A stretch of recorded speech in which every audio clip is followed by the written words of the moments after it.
Minister for Durgesh గారు. నా నా నా ఎల్ఓపి గారు కూర్చోండి. ఎల్ఓపి గారు మాధవ్ గారు కూర్చోవాలి. మాధవ్ గారు కూర్చోవాలి. నా ఎల్ఓపి గారు అధ్యక్ష బాబు మాధవ్ గారు అరే అరే ఏ వాట్ ఈస్ దిస్ మాధవ్ గారు ఎల్ఓపి గారు మాట్లాడుతుంటే నువ్వు కూర్చోవా, చూసుకో సభలో ఏం జరుగుతుందో చూడు. కూర్చో. అధ్యక్ష అధ్యక్ష ప్లీజ్ ప్లీజ్ ప్లీజ్ ప్రభుత్వం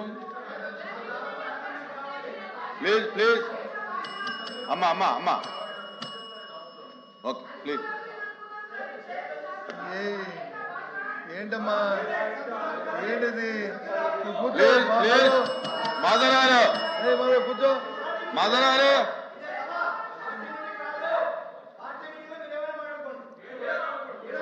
మాధవ్ మాధవ్ గారు అమ్మా అమ్మా అమ్మా కూర్చోండి. విప్పు గారు కూర్చోండి. విప్పు గారు కూర్చోండి. Please please please. అధ్యక్ష ఇది మొదటి ప్రశ్న. ప్రభుత్వం వచ్చి ఏదో వారికున్న టెక్నికల్లో లేకపోతే వారికున్న బిజినెస్ కారణాల వల్ల 8వ ప్రశ్న మొదటి ప్రశ్నగా తీసుకొచ్చారు.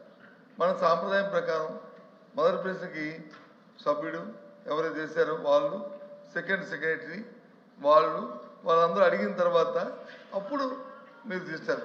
ఫస్ట్ సెక్రటరీ ఇంకా మాట్లాడుతున్నాడు, సెకండ్ సెక్రటరీ ఇంకా ఉన్నారు.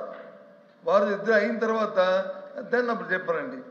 ఇక సబ్జెక్ట్లోకి పోతే మంత్రి గారు చెప్పారు ఏమని, రియల్ ఎస్టేట్ కంపెనీ కూడా 99 పైసలకి ఇచ్చుకోవచ్చు ఇస్తున్నామని చెప్పారు. మా సభ్యుడు వచ్చి అది రియల్ ఎస్టేట్ కంపెనీ ఏ రకంగా ఇస్తారని చెప్పి అడుగుతున్నాడు.